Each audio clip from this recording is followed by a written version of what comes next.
In September 2022, after the largest funeral in modern memory, after the lines that stretched for miles and the cameras that never blinked, Queen Elizabeth II was lowered into a small side room at Windsor called the King George VI Memorial Chapel. And here is the strange part. After all of that spectacle, her grave is almost shockingly plain. There is no towering monument, no marble angel, no crowd of statues. There is a single flat ledger stone set into the floor with her name, her parents' names, her sisters, and her husband's, all carved in simple letters. The longest reign in British history closes under one quiet slab you could walk past without noticing. That contrast is the whole story. The world built a farewell that no one alive will forget, and she chose to disappear beneath the most modest stone in the building. Cemetery records confirm she lies there beside Prince Philip, her father King George, her mother, and the ashes of her sister Margaret. The funeral was unforgettable. The grave almost hides. And the older you go in this walk, the less peaceful the stones become. From the most watched grave in the world, the trail leads to one almost no one can reach. Princess Diana is not buried in a church or a public cemetery where mourners can lay flowers at her stone. She rests on a small island in the middle of a lake on her family's estate at Althorpe in Northamptonshire.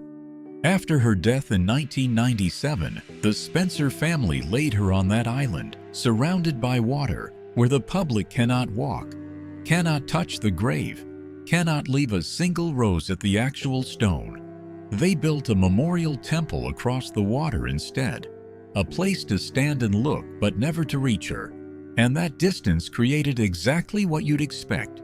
Rumors. Some have long claimed she was first laid to rest in the family church and only later moved to the island. Others insist the island itself is symbolic, that her true resting place is elsewhere.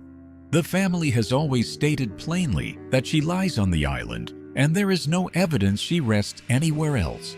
But the rumor survives for one simple reason. No one outside the family can stand at the stone and confirm it. The most photographed woman of her century is now somewhere you cannot follow. The White Temple sits across the water, reflected on the surface. People come, they read her name, they cry, and they go home without ever touching the grave. A princess you can mourn, but never reach. A few centuries back, there's a king who went the other way entirely. No one could reach his grave either, because no one knew where it was. Richard III died at the Battle of Bosworth in 1485, the last English king to fall in battle, and then his body simply disappeared from history for 527 years. There was no grand tomb or no famous resting place. The story said his remains had been thrown into a river, lost forever.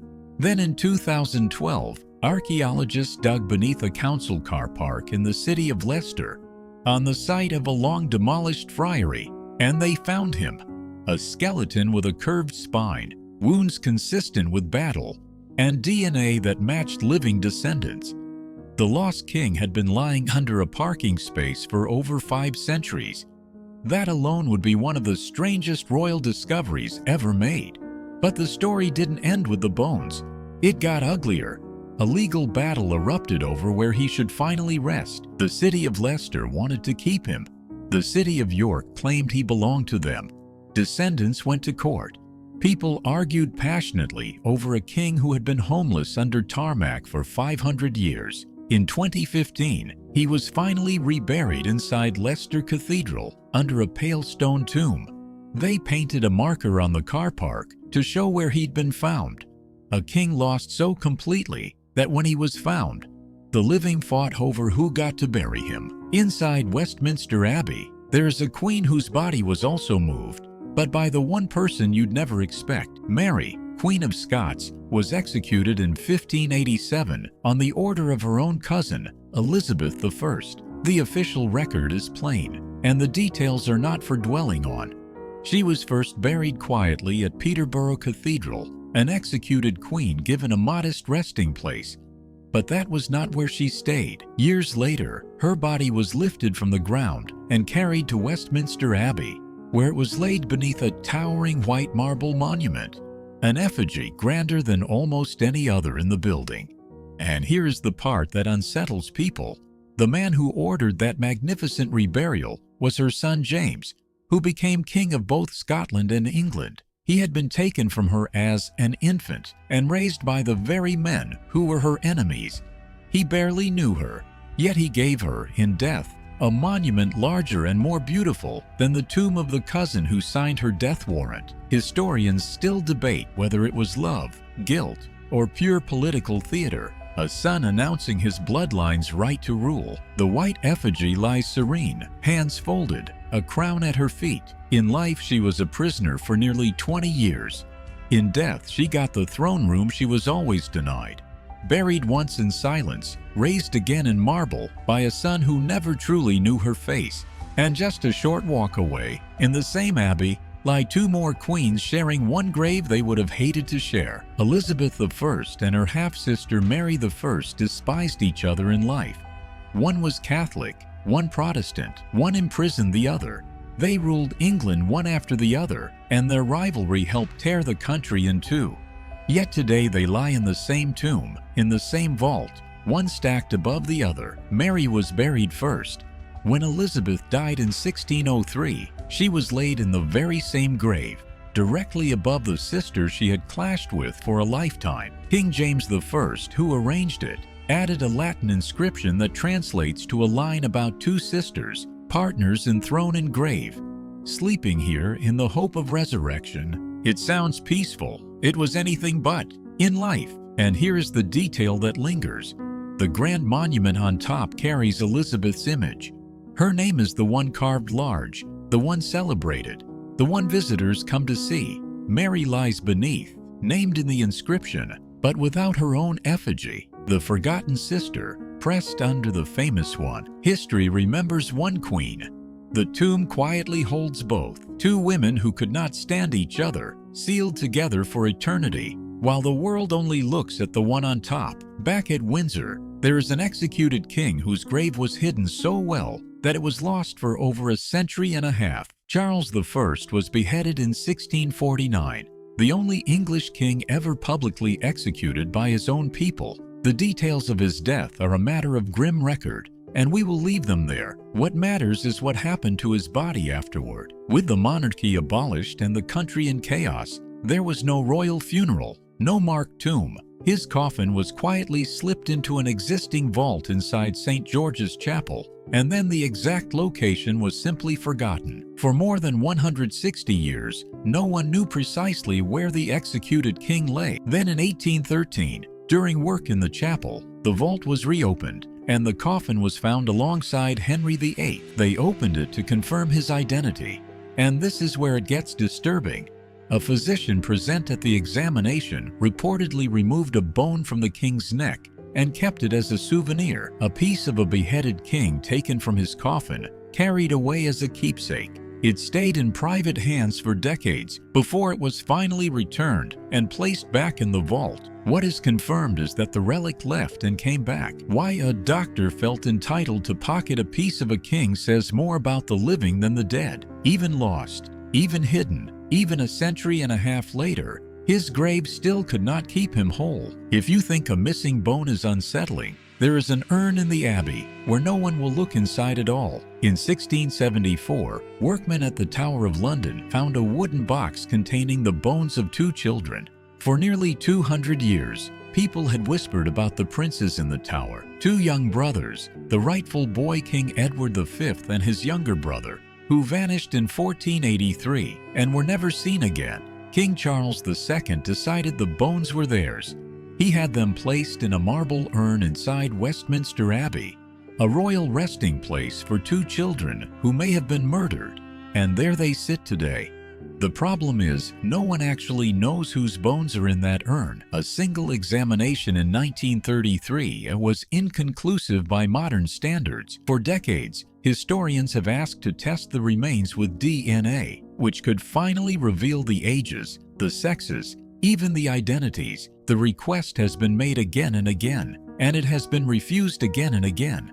The answer to one of England's oldest murder mysteries may be sitting inside a sealed urn in the most visited church in the country, and no one will open it. The white urn stands quietly among the royal tombs, polished, dignified, ordinary-looking. Inside could be the proof that ends a 500-year-old question, or bones that belong to strangers. The mystery has a possible answer. It is locked in marble, and the door stays shut. Not far from the abbey, at the tower itself, there is a queen who was buried so carelessly that for centuries no one was sure exactly where she lay. Anne Boleyn, the second wife of Henry VIII, was executed in 1536 on charges most historians now consider false. The official record states the sentence, and we will leave the manner of it alone. What happened next is the quiet horror. There was no coffin prepared for her. According to accounts of the day, her body was placed in a wooden chest that had held arrows and buried hastily in the floor of the small chapel beside the tower, the chapel of St. Peter ad Vincula. A crowned Queen of England, packed into a repurposed box and pushed under the floor without ceremony. For centuries, the exact spot was uncertain. Only during a Victorian restoration in the 1800s did workers attempt to identify the remains beneath the chapel and mark her resting place properly. And of course, a queen who died like that became legend. Anne Boleyn is one of the most reported ghosts in Britain, said to walk the tower grounds, sometimes described without explanation, near the place she died. The hauntings are folklore, nothing more. But the burial is documented fact. And the fact is grim enough on its own. A queen who once stood at the very top of the kingdom, buried like an inconvenience. Her grave marked properly only 300 years too late. Her husband, the king who sent her there, has a grave with its own strange emptiness. Henry VIII was the most fearsome king England ever produced. A man who reshaped the church and ruled by terror. He planned a tomb to match. A colossal monument with bronze angels and a towering sarcophagus, grander than anything ever built for an English king. He never finished it. When he died in 1547, he was lowered into the vault at St. George's Chapel beside his third wife, Jane Seymour, under what is essentially a plain slab in the floor. The super tomb he commissioned sat unfinished for centuries. And here is the twist that almost feels like a joke history played on him. That grand black stone sarcophagus he ordered, the centerpiece of his eternal monument, was eventually taken and repurposed. Today it sits in the crypt of St. Paul's Cathedral, holding the body of Admiral Lord Nelson, the naval hero. The most powerful king in English history rests under a flat marker that was not even properly inscribed until almost 300 years after his death. His magnificent monument exists. You can go and see it. It just belongs to somebody else now. The tyrant who took whatever he wanted in the end had his own tomb taken from him. Across the Windsor grounds, in a private mausoleum, there is a queen who took a secret into her coffin. Queen Victoria ruled for 63 years and spent 40 of them in mourning for her husband Albert. When she died in 1901, she was laid beside him in the Frogmore Mausoleum she had built for them both. The most public widow in history, finally reunited with the man she grieved for half her life. That is the official story, and it is true. But Victoria left precise written instructions for her own burial, a list of items to be placed in her coffin with her. And according to her biographers, that list held a secret.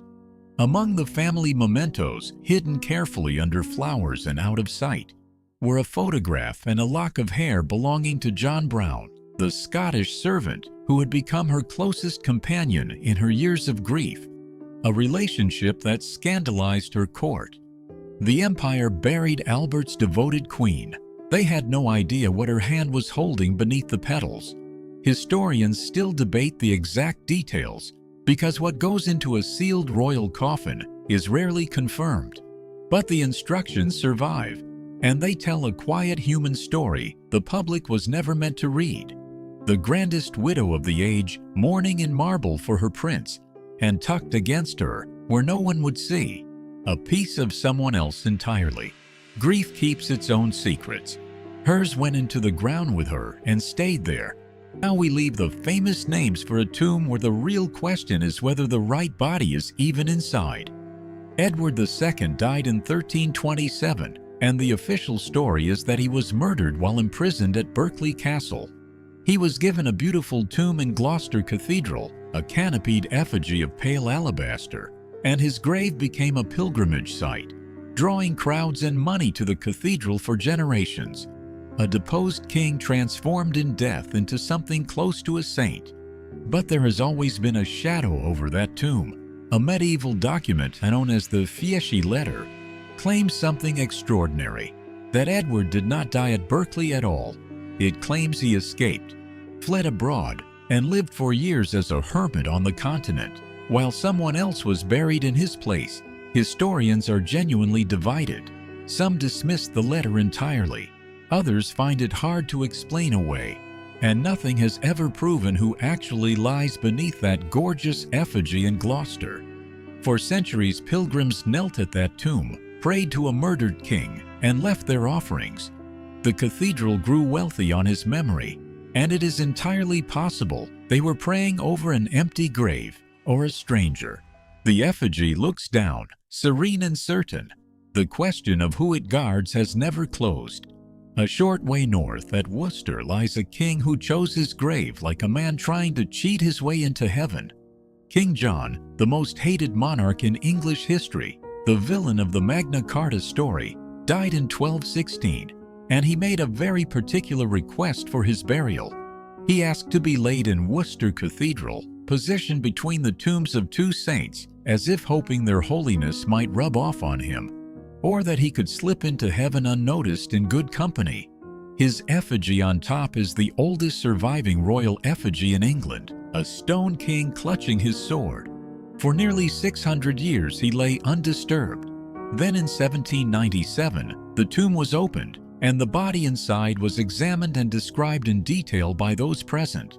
They recorded what he was wearing, the remains of a monk's robe wrapped around him, a detail he may have hoped would help his soul at judgment. But the accounts of that opening note that certain items expected in a royal grave were no longer there. What had happened to them over the centuries, who might have taken them, was never fully explained. Even a king who tried to bury himself among saints could not buy an undisturbed rest. The Stone King still clutches his sword in Worcester. What slipped out of his grave in the dark, no one ever accounted for. And now we reach a king with no grave at all, one of the greatest England ever had. Alfred the Great is the only Anglo-Saxon king ever remembered as the Great, the man who held the country together against the Vikings. He died in 899 and was buried with honor in Winchester. That should have been the end of it. Instead, his bones began a journey that has never stopped. He was moved from one Winchester Abbey to another, then to the New Minster. His remains were shifted again and again over the centuries. Then came the dissolution of the monasteries under Henry VIII, and the abbey holding him was torn down. His grave was disturbed, his bones scattered, and the precise resting place of England's greatest king was simply lost. For one of the most important figures in the nation's history, there is no tomb, no stone, no place to lay a single flower. In recent years, researchers examined bones that had been stored in a box at Winchester, and one fragment of a pelvis was dated to the right era, raising the possibility that a piece of Alfred, or his son, survives. But identification remains unproven. The man who saved England may now be a single unidentified bone in a museum store, a legend with no grave to visit, a king everyone reveres and no one can find. Before we leave, there's one more grave at Windsor that teaches the strangest lesson of all, that some royal graves aren't endings, they're pauses. When Prince Philip died in 2021, after 73 years married to the Queen, he was not taken to a final resting place. He was lowered into the royal vault beneath St. George's Chapel, down a set of stone steps, into a chamber where coffins wait. He waited there for more than a year.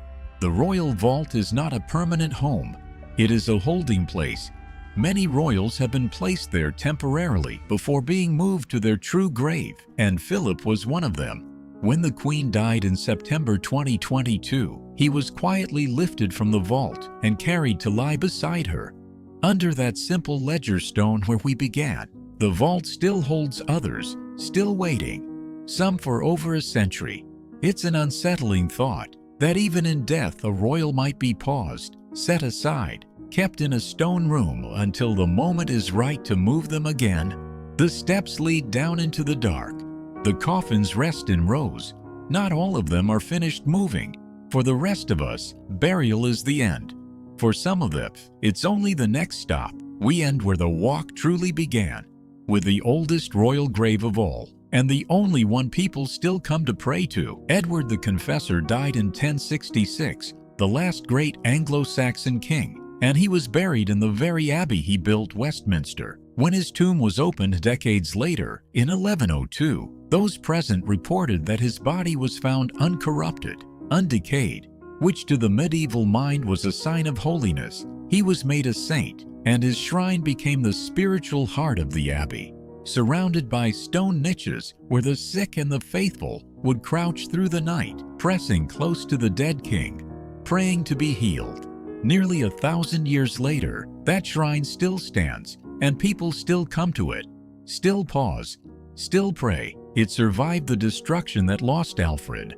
It survived the centuries that scattered so many others. And here, in the same building, lies the newest royal grave we visited at the start, the plain stone of a queen buried just a few years ago, already drawing its own quiet stream of visitors. The first and the last, a 1,000-year-old shrine worn smooth by hands, and a fresh slab still gathering its first flowers, both of them still pulling people through the gates. That's the strange truth of these graves.